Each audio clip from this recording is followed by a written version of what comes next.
Welcome to Juris Crack. Juris Crack के Indian evidence Act के video lecture series में आपका वार्म वेलकम है। Today's we are going to learn dying declaration.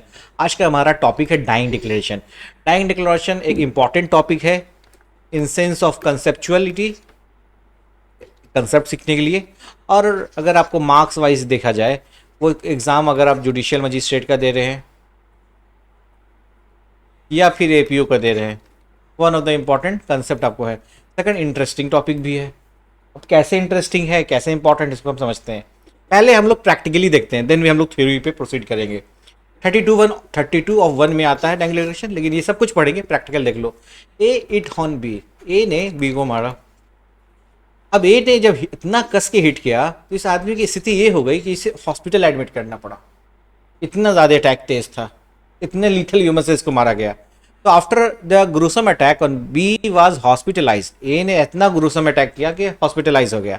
अभी ये जब हॉस्पिटलाइज हुआ, इससे कुछ स्टेटमेंट दिया किसका रिगार्डिंग, उस अटैक के रिगार्डिंग, जो इस पर अटैक हुआ उसके रिगार्डिंग, कि हमें A attack on me with these legal weapon, मतलब आपको ये लीथल वेपन क्या, गन से मारा, गन की बट से मारा, या तलवार से मारा, तलवार की नोक पे गला काटने की कोशिश किया, गला काट भी दिया, या कुछ भी बोल सकता है। यहाँ तक कि ये अटैक भी, ये तो मर्डर केस भी है, यहाँ पे रेप केस भी हो सकता है। और ये हुआ निर्भया गैंग रेप केस में कि उसका रेप किया गया, बाद में इस कंडीशन इतना ग्रुसम था कि वो डेथ कर गई। तो जो भी स्टेटमेंट इट्स है, जो भी स्टेटमेंट वो दे रहा है, और उस समय ऐसा लग रहा है फियर ऑफ डेथ है उसके पास, तो वो स्टेटमेंट बिकम डाइंग डिक्लेरेशन। लेकिन इसके लिए क्या है कि उसे मरना पड़ेगा, उसका डेथ होना इज अ साइन क्वा नॉर्म। इसका डेथ जो होगा वही साइन क्वा नॉर्म होगा। इसलिए इसके स्टेटमेंट को डाइंग डिक्लेरेशन बनने के लिए, समझ गए, जिस तरह से सोल प्लस बॉडी, आप किसी लिविंग बॉडी का सर्वाइवल, किसी लिविंग बॉडी में सोल तो होना ही है, मस्ट है। जहां सोल अलग हो गया बॉडी रहेगा नहीं, लिविंग बॉडी, सिंपल सा बात है। उसी प्रकार से किसी भी डाइंग डिक्लेरेशन में, किसी भी स्टेटमेंट के डाइंग डिक्लेरेशन बनने में, अगर कोई आदमी आपको बोलता है आगे कि डाइंग डिक्लेरेशन है, इसका मतलब जिसने वो स्टेटमेंट को दिया है वो अब इस दुनिया में नहीं है। अगर किसी ने बोल दिया this is the dying declaration of Ajay, means Ajay is not in this world, ये होना ही होना है। अजय का सर्वाइवल का कोई सवाल ही नहीं है। जब अगर वो सर्वाइव कर जाएगा तो उसको डाइंग डिक्लेरेशन नहीं कहेंगे।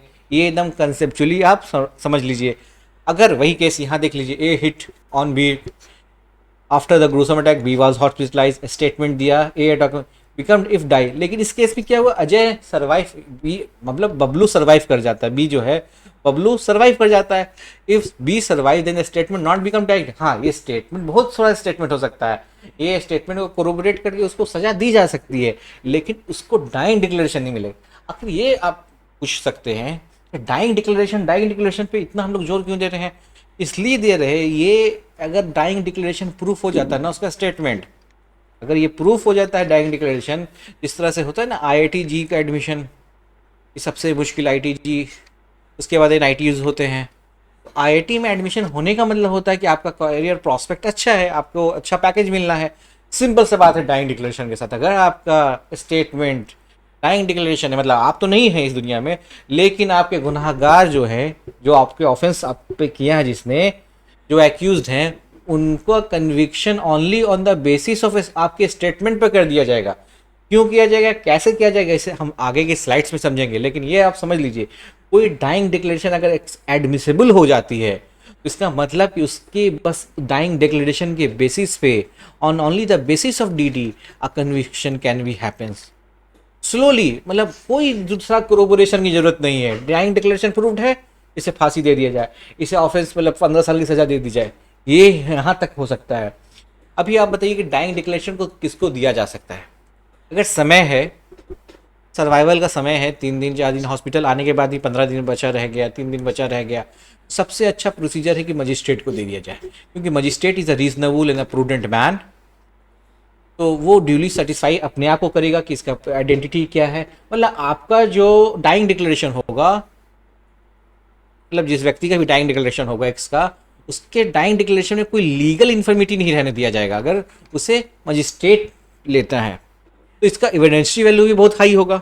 लेकिन हर समय ऐसा हो नहीं सकता है। जैसे कि निर्भया गैंग रेप का example Nirbhaya gang rape case में क्या हुआ, जब उसका प्लेस ऑफ अक्रेंस जब बस से फेंका गया तो जिस जगह से उठा के लाया गया प्लेस ऑफ अक्रेंस से, वहाँ से सीधा डॉक्टर हॉस्पिटल, कंडीशन वर्स था, सबसे पहले तो डॉक्टर के यहाँ ले जाना है। डॉक्टर ने क्या कि एमएलसी मेडो को लीगल सर्टिफिकेट बना के सीधा उसका एक डाइंग डिक्लेरेशन नोट किया कि तुम पे हमला किसने किया, रेप कैसे किया, रेप किसने किया, तुमने देखा रेप, तुम पहचानती थी रेप करने वालों को, कितने लोगों ने रेप किया, हो सकता है जिस तरह से भी स्टेटमेंट ये, या किसी का मर्डर हुआ है तो डॉक्टर पूछेगा मर्डर किस कब हुआ, किस वेपन से तुम पे हमला किया गया, क्या तुम मर्डर करने वाले का शक्ल जानते हो, कितने लोग तुमने मिल के तुम्हारे साथ ऐसा मर्डर का ऑफेंस किया है, ये सारा सवाल डॉक्टर पूछेगा। इन केस आप अपने फील्ड में या अपने घर में हो, there is a land dispute going on, आपके बगल वाले आदमी ने, ये एक्स के बगल वाले ने ही वाई ने ही हमला कर दिया, इतना पीटा कि बस उसके पास समय ही नहीं था, 1 घंटे का समय, आधा घंटे का समय रह गया।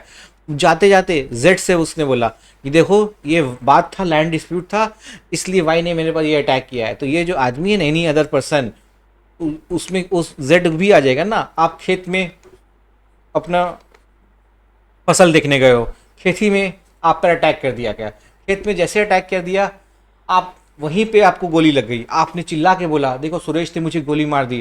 जो सुनने वाले हैं राणा जी, उसने ये बात सुनी राणा ने, तो राणा का जो एडमिशन, जो witness as a witness box में जब जाएगा कि राणा ने बोला कि मैंने सुना था, अजय बोल रहा था कि सुरेश ने उसको गोली मार दिया, सुरेश ने गोली, तो अजय लेकिन डेथ हो चुका है। तो अजय का जो स्टेटमेंट हो गया डाइंग डिक्लेरेशन, यहाँ तक कि इसको पुलिस को दिया जा सकता है। सबसे पहले इंसिडेंट में पुलिस पहुंची है, उसने बोला तुमको किसने मारा, तो उसने अजय ने मारा। तो बबलू ने जब बोल दिया अजय को मारा, बबलू का डेथ हो चुका है, तो अजय को इस बेसिस पे कन्विक्ट किया जा सकता है। हाँ, इसमें फ़र्क क्या होगा, सबकी एविडेंशियल वैल्यू थोड़ी थोड़ी, अगर कोई चीज़ मजिस्ट्रेट के पास रिकॉर्ड है, कोई डाइंग डिक्लेरेशन, तो इसका मतलब इसकी वैल्यू इतनी है कि slowly on the basis of this conviction can happen. Doctor के पास है, उसका भी अगर एमएलसी है, मेडिको लीगल सर्टिफिकेट इशू है, डीडी है, उसके बेसिस भी हो सकती है। उसमें 1 पॉइंट का कमी आएगा, पुलिस में 2 पॉइंट का कमी आएगा, एनी अदर परसेंट एक और कोरोबोरेशन देखा जाएगा, एक और कोरोबोरेशन देखा जाएगा, उसके बाद कन्विक्शन। लेकिन ओवरऑल डाइंग डिक्लेरेशन का जो एविडेंशियल वैल्यू है बहुत हाई है। अब आइए किस तरह से डाइंग डिक्लेरेशन दिया जा सकता है। सबसे पहले आदमी अगर हॉस्पिटल में है या उसका कहीं पे रेप हो गया है, उसे बहुत सारी डॉरी केस में क्या होता है, वोमेन को जला दिया जाता है। उसके बाद आप आ जाओ, मतलब किसी तरह का, सबसे पहले तो ओरल, पुलिस पूछेगी कि तुमको क्यों मारा गया, कितने लोगों ने तुमको मारा, कहाँ पे किस वेपन से हमला किया। अगर ओरली है तो दी वेस्ट। अभी उसका ओरल बोलने के, उसके मुंह ही पे हमला, उसको मुंह पे नहीं बोल सकता है, इस हालत में नहीं कि बोल नहीं सकता है। या बर्न, जब डॉरी का केस होता है ना, तो बर्न कंडीशन में आती है, 80% बर्न कंडीशन में लोग, महिलाएं जो मैरिड वोमेन होती आती है, अभी वो बोल नहीं सकती है, तो या तो लिखेगी, है ना, कि मेरी सास ने मेरे पति के साथ मिलके, तो ये जो लिखा, तो ये भी डाइंग डिक्लेरेशन हो सकता है। अभी अब जैसे कि आपको एग्जांपल बताता हूँ, जब Nirbhaya gang rape case is a very important case, dying, मैं बार बार इस केस को इसलिए ले रहा हूँ, निर्भया गैंग रेप केस को, कि अगर आपने इस केस के 381 पेजेस का सुप्रीम कोर्ट का डिसीजन है, इसको अगर पढ़ा तो डाइंग डिक्लेरेशन का कंसेप्ट जो है ना आपका क्लियर कट हो जाएगा। इसमें टोटल 3 टाइम्स डीडी रिकॉर्ड होता है, हम लोग ये सब कुछ पढ़ेंगे। जो लास्ट डीडी होता है उसने मेट्रोपॉलिटन मजिस्ट्रेट से रिकॉर्ड करता है विद साइन एंड गेस्चर, मतलब उससे साइन, तुम्हारे साथ कितने लोग थे, अब उसने उंगली उठा के 4 बताया, या यस नो, तुम्हारा रेप किया गया, हाँ या ना, हाँ पे हाथ उठाना, वो बस एक इस हालत में है वो कि उंगली तक नहीं उठा सकती है, तो एक उंगली से कि हाँ उठाया, यस नो फॉर्मेट भी पूछा जा सकता है। मतलब है कि depend upon the circumstances of the person इस पे अटैक हुआ है, उसके हिसाब से अगर वो ओरली बोल सकता है तो बोल दे, वो ओरली नहीं बोल सकता तो लिख दे। यहाँ तक कि कभी कभी फुट प्रिंट, मतलब उसके थंब, जो फुट का थंब होता है ना, अंगूठा होता है ना, पूरा शरीर जला हुआ है, बस पैर का फीट का एक थंब बाकी है, तो बस उसका प्रिंट लेना पड़ता है लास्ट में आइडेंटिटी प्रूफ करने के लिए। आपको अब तो आप उसका बायोमेट्रिक नहीं ले सकते हैं, पूरा बॉडी जला हुआ है, साइन गेस्चर में यूज करना है। तो ये कंडीशन पे डिपेंड करता है, कहेंगे जो लोग आ रहे हैं ना अटैक से बच के, रेप से होने के बाद या अटैक जिन पे हो गया ना, उनका क्या कंडीशन हो सकता है आप नहीं जान सकते हैं। किस हालत में वो आ रहे हैं और कितना देर के लिए वो आपके पास रहेंगे ये भी नहीं जान सकते हैं। तो इसलिए oral, written, sign and gesture ये मोड है। तो मुझे लगता है कि आप एक बेसिक कंसेप्ट डाइंग डिक्लेरेशन समझ गए कि डाइंग डिक्लेरेशन किसी पे अटैक होता है, किसी पे मर्डर के लिए अटैक होता है, किसी को डाउरी दे के लिए जलाया जा रहा है, वो सर्वाइव कर रही थोड़ा देर के लिए, किसी का रेप हो गया इतना गुरुसम। अब उसने जो स्टेटमेंट दिया उसके बाद अगर वो डेथ कर गई तो वो स्टेटमेंट क्या बन गया? Dying declaration. डाइंग डिक्लेरेशन किसको दिया जा सकता है? इन सभी को दिया जा सकता है। किस मोड में दिया जा सकता है? Oral, written and sign gesture. कोई अगर कम टाइट रूल हो जाए ना कि नहीं ओरल ही देना है, उसको गोली मारी गई है इस पार्ट में कि उसका पूरा ओरली पैरालिसिस हो गया है तो वो फेल कर जाएगा। अब ये हो गया कि रिटन आपको देना ही देना है, पूरा शरीर पैरालिसिस है। कई केसेस हम देखेंगे आगे जिसमें हम देखेंगे पूरा शरीर पैरालिसिस हो जाता है। दोनों केस में, रेप केस में, मर्डर केस में गोली लग जाती है अगर बैकबोन में ना तो पूरा का शरीर पैरालिसिस है, तो रिटन फॉर्म में दे नहीं सकते हैं। तो इसलिए इसको इतना फ्री रखा गया है कि किसी भी कंडीशन को अडेप्ट किया जा सके। आइए अब थ्योरेटिकल बात पे। सेक्शन 32 डील करता है cases in which statement of relevant fact by person who is dead or can not be found is relevant, है ना। दो लोगों को सेक्शन 32 में जगह दिया गया है, एक जो लोग मर गए हु इज डेड और जो लोग नहीं पहुंच पा रहे हैं, और जो पहुंच नहीं पा रहे मतलब जिनको हम खोज नहीं पा रहे हैं, that is can not found. ये सेक्शन 32 में टोटल 8 केसेस के बारे में डील कर रहा है। लेकिन डीडी जो है ना, डाइंग डिक्लेरेशन, वो सेक्शन 32 के 1 में डील होता है। याद रखिएगा, हम बाकी के साथ के बात की क्लासेस में पढ़ेंगे। आज के क्लास में हम लोग डाइंग डिक्लेरेशन जो 32 ऑफ 1 में वो पढ़ेंगे। स्टेटमेंट रिटन और वर्बल, ठीक है, स्टेटमेंट रिटन हो या वर्बल हो और relevant fact made by a person who is dead और who can not be found और who has become incapable of giving evidence. 3 चीजें याद रखिए। और whose attendance cannot be procured without an amount of delay or expenses which under the circumstances of case appear to the court unreasonable are themselves relevant fact in the following cases। क्या क्या है? First 32 of 1 when it relate to cause of death। किससे relate करना है? cause of death से। when the statement, important word, is made by a person. किसके द्वारा ये स्टेटमेंट है? एक पर्सन के द्वारा। इसलिए as to the cause of his death और to the circumstances of the transaction which resulted in his death in cases which the cause of that person death come into question. तो ये देखिए, एक statement दिया गया किसके द्वारा? Person के द्वारा। किस लिए? To the cause of his death. अरे मुझे मारा क्या? इसलिए मुझे जो हमला किया गया है वो अजय के द्वारा किया गया है और तलवार से हमला किया गया है। तो इस आदमी बता रहा है, वो जो मरने वाला, कि मेरा काउज ऑफ डेथ ऐसे ऐसे उसने, अजय ने हमला किया और ये देखो गला काट दिया है, अब इसी वजह से मैं मर जाऊंगा। अब ये बोलना तो ही नहीं मर जाऊंगा, क्योंकि किसी का गला काट दिया है तो उसको मरना ही है। किसी के नस काट दीजिए, अब बोलो कि तुम जियो, नहीं हो सकता ना पॉसिबिलिटी। अब वो बोले कि मेरा गला काट लिया अब मैं मरना, ऐसा नहीं। वो जो स्टेटमेंट दे रहा है वो किससे रिलेट कर रहा है? His cause of his death under the circumstances of the transaction which resulted. अब कोई आदमी आगे बैठ जाएगा थाना में, बोलेगा सर मेरा डाइंग डिक्लेरेशन रिकॉर्ड कीजिए, देखने से एकदम ठीक है। बोला क्या हुआ? मुझे एक थप्पड़ मारा उसने, लग रहा है कि मैं मर जाऊंगा। तो ये डाइंग डिक्लेरेशन नहीं है। वो आना चाहिए सर्कमस्टांसेस ऑफ ट्रांजैक्शन ऐसा, उस पर इतना उसको जोर से उसको इतना जोर से सर पे मारा है ना, सर फट चुका है, खून बाहर आ रहा है।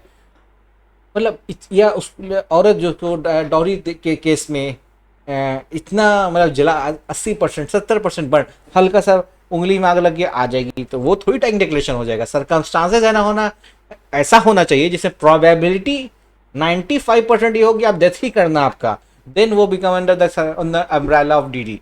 यही बोल रहा सेक्शन 32 और 1। When the statement is made by a person as to the cause of his death और as to any circumstances of the transaction which resulted in his death. और रिजल्ट क्या आया? रिजल्ट का जरूरत है, result is equal to death in cases in which the cause of death such. तो ये अगर रिजल्ट डेथ है it will become dynamic. Such statement are relevant whether the person who made them was was not at the time when they are made under expectation of death, and whatever may be the nature of the proceeding in which the cause of his death comes into question. और अगर ये nature, उसका जो nature है, मतलब sorry, such statement are real event was on was expectation, अब उसने जो भी बोला वो क्या होगा, अंडर द डायरेक्ट डिक्लेरेशन आ जाएगा। अब section 32 and 33 of the Indian evidence act provide an exception to the hearsay rule. ये फिर से एक्सेप्शन देखो, अभी हम लोग सेक्शन 60 पे गए नहीं ओरल पे, लेकिन हमने बैकग्राउंड ऑफ एविडेंस एक्ट पढ़ा कि ओरल एविडेंस अगर कोई आ रहा है ना तो वो हमेशा डायरेक्ट होना चाहिए। अभी मैंने बताया आपको, अजय ने स्वाट से हमला किया बिट्टू पे, बिट्टू शर्मा पे। बिट्टू शर्मा फील्ड में काम कर रहा था अजय, अपने एग्री फील्ड पे।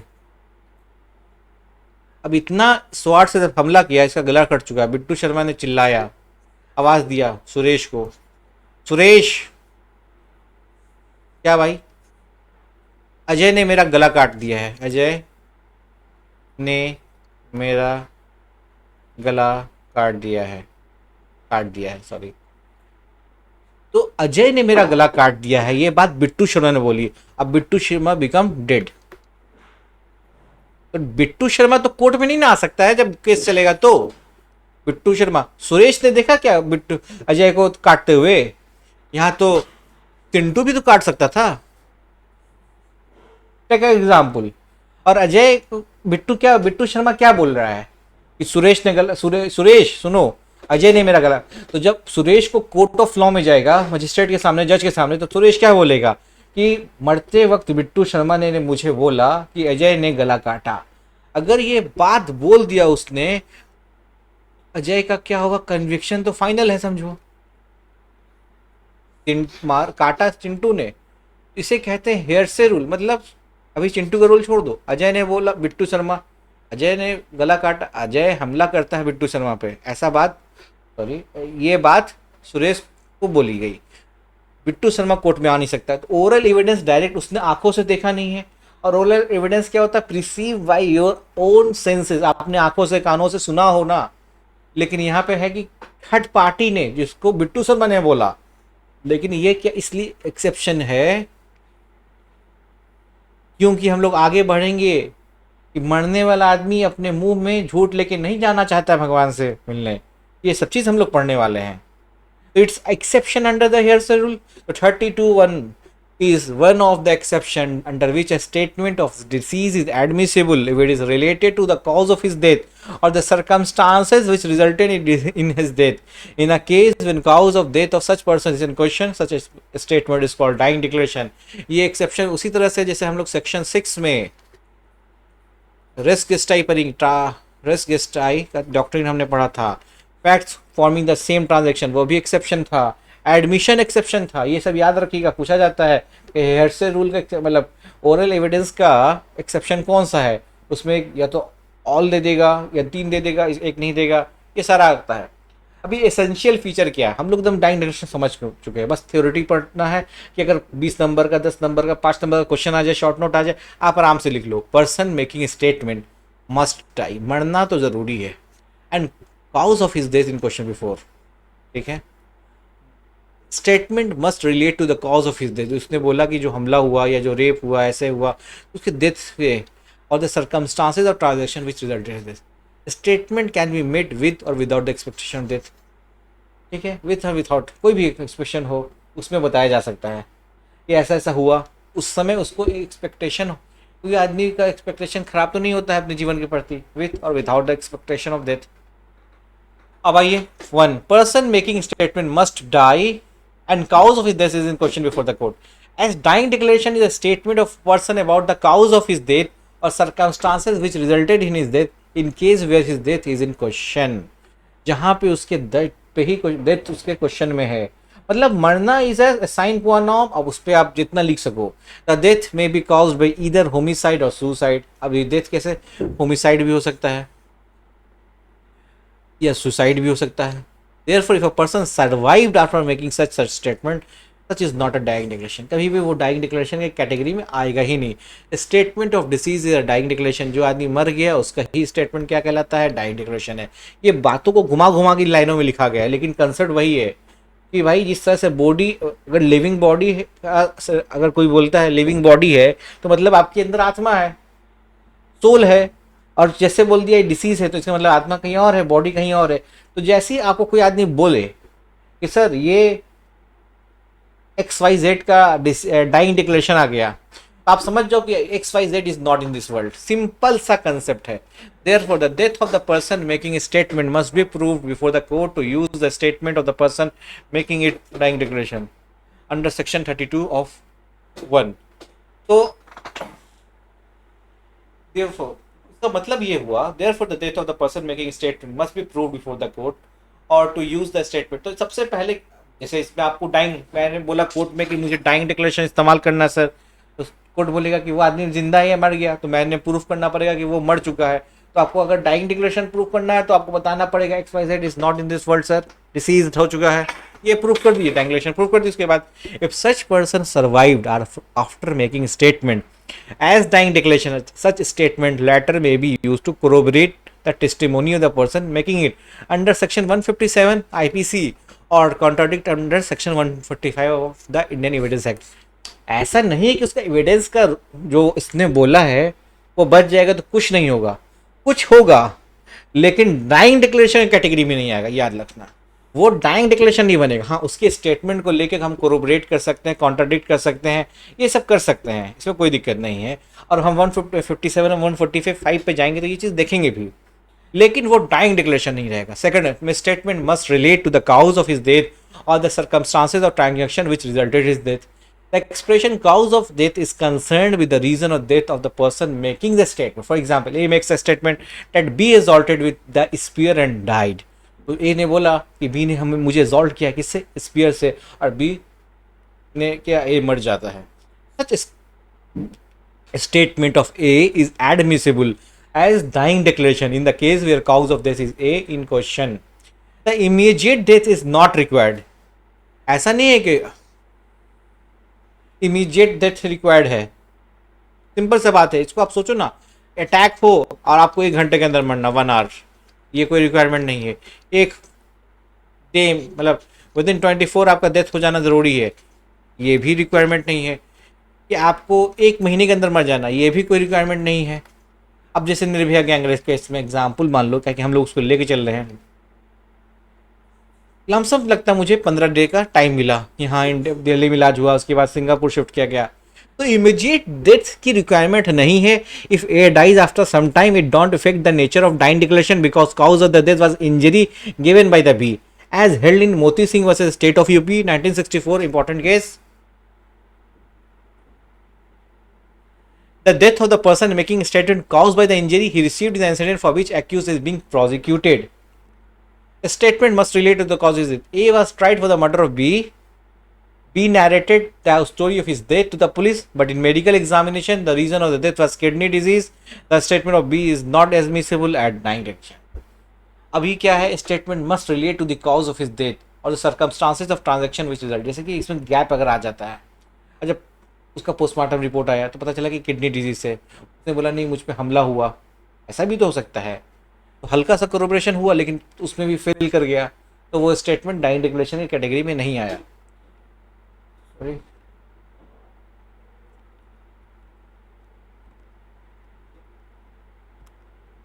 For example, a married woman had been writing to her parent and other relative about her critical condition at the hand of her in-laws। अभी एक महिला जो कि शादीशुदा है अपने पेरेंट्स को, अपने मदर फादर को लेटर लिख रही है कि हमारा यहाँ पे ससुराल में बहुत बुरी स्थिति में मैं हूँ, क्योंकि जो हमारे इन लॉज हैं, मतलब सास ससुर, उनके द्वारा सही बर्ताव या सही व्यवहार नहीं किया जा रहा है। She lost her life after 4 months later. अभी उसने ये लेटर लिखा जनवरी में, डेथ उसका हो रहा मई में। Her letter were held to be admissible as dying declaration। Sharda Birdichand Sharda was a state of Maharashtra 1984। तो जो गैप कितना है, 4 month का गैप है उस लेटर से। लेटर उसने लिखा कब? जनवरी में, डेथ हो रहा है जून में, gap of 4 to 5 month। Still वो लेटर क्या हो जा रहा है, एडमिसिबल एज डाइंग डिक्लेरेशन। क्या कि उस लेटर में क्या लिख रही थी वो, कि ये जो हमारे सास ससुर है ना, इन लॉज है, इन्होंने मुझे परेशान कर रखा है, रोज हमें मुझे मारने की धमकी देते हैं। ऐसा लगता है कि अब मेरा मरने का समय निकट आ चुका है। इनके बर्ताव से, इनके व्यवहार से मैं इस तरह दुखी हूं कि लगता है कि कल का ही दिन मेरे लिए अंतिम होगा। और ये कल कब आता है? ये लेटर लिखा गया जनवरी 1 को और उसकी मौत होती है 1 जून को। तब भी 1 जून के दिन जब ये लेटर खुलेगा ना, तो उसको डाइंग डिक्लेरेशन का दर्जा मिलेगा। इस डाइंग डिक्लेरेशन के बेसिस पे उसके सास ससुर को कन्विक्ट किया जा सकता है। Statement can be made with और without expectation of death. If the statement has direct relation to the cause of the occasion or the death of the disease, it is immaterial that it be made before the person has received any injury or before the cause of the death raised or before the disease has any reason to anticipation of being killed. This example where the fact in issue was whether A had committed murder of B. A statement of B before he was assaulted that A has taken cash and ornament from him and that he was going there to demand is admissible as dying declaration. JNN versus Rex AIR 1976. अभी क्या है कि A और B के बीच में कोई विवाद नहीं है. There is no dispute between A and B. Still B क्या करता है, हाँ उनके बीच में ट्रांजैक्शन हुआ है कुछ. बी का कुछ ऑर्नामेंट, गोल्ड इन ऑर्नामेंट, कुछ कैश किसके पास है? ए के पास है. और ए उसे लाने जा रहा है बी से, बी के पास, ए के पास है, बी उसे लाने जा रहा है. अब बी कभी लौट के नहीं आता है, उसकी बॉडी आती है. तो ये जो बी का स्टेटमेंट हो जाएगा वो भी एडमिसिबल हो जाएगा as a dying declaration. Expectation of death हो या ना हो. There is no particular form to be required in making dying declaration. Forms of dying declaration में अगर पढ़ने हैं तो मरने वाला कितना कभी मर सकता है. There is no particular form of to required in making dying declaration. It may be in oral or writing, or even may be partly oral or partly writing. It may be in form of sign and gesture by the deceased. Queen Empress versus Abdullah. कई बार MCQs में पूछा गया dying declaration में ये case, मतलब ये case दे देगा किससे रिलेटेड, डाइंग डिक्लेरेशन से है, एडमिशन से है, कन्फेशन से है, बर्डन ऑफ प्रूफ से है, third opinion of third party से है, किससे है. तो क्वीन एम्प्रेस वर्सेस अब्दुल्ला को याद रखना है. इसमें साफ तौर पे, और अभी के केस में आपको मैंने बताया निर्भया गैंगरेप केस में भी, क्या आप नॉर्मली सोच लो, एक लॉजिक की बात सोचो कि किसी को हमला रोड पे हो सकता है, किसी के घर में हो सकता है, किसी के फील्ड में हो सकता है, जिससे हॉस्पिटल, जिससे मजिस्ट्रेट 200 किलोमीटर दूर हो, है ना. तो there is no particular form to be record making dying. It may be oral में भी हमने ये चीज़ देख लिया, राइटिंग में भी हो सकता है, पार्टली ओरल पार्टली राइटिंग, यहाँ तक कि साइन और गेस्चर में होता है. साइन और गेस्चर में आज नहीं 1885 में हो चुका है. इस समय इंडियन नेशनल कांग्रेस फॉर्म हुई थी 1895 में. उस समय से in Queen Empress versus Abdulla, accused had cut the throat of the deceased girl and because of that she was not able to speak, so she indicated the name of the accused by the sign of her hand. अभी वो बोल नहीं पाएगी. अब magistrate पूछेगा, मान लीजिए उसे कुछ पता है कि अब्दुल्ला ने तुम किल किया, बबलू ने किल किया, सोहन ने किल किया, डब्लू ने किया, अब उसने अब्दुल्ला पे हाथ उठा दिया, तो वो उसमें चला जाएगा, वो हो जाएगा declaration. There is no particular form of dying declaration, very clear, but crucial factors such as to who had stabbed the deceased and what are the required to be included in the dying declaration. A dying declaration may be in the following from written में form होता है, verbal भी, gesture sign. A dying declaration may be in the form of narration. It is preferred that it should be written in the vernacular which the patient understand and speak. अब कोई महिला आई है,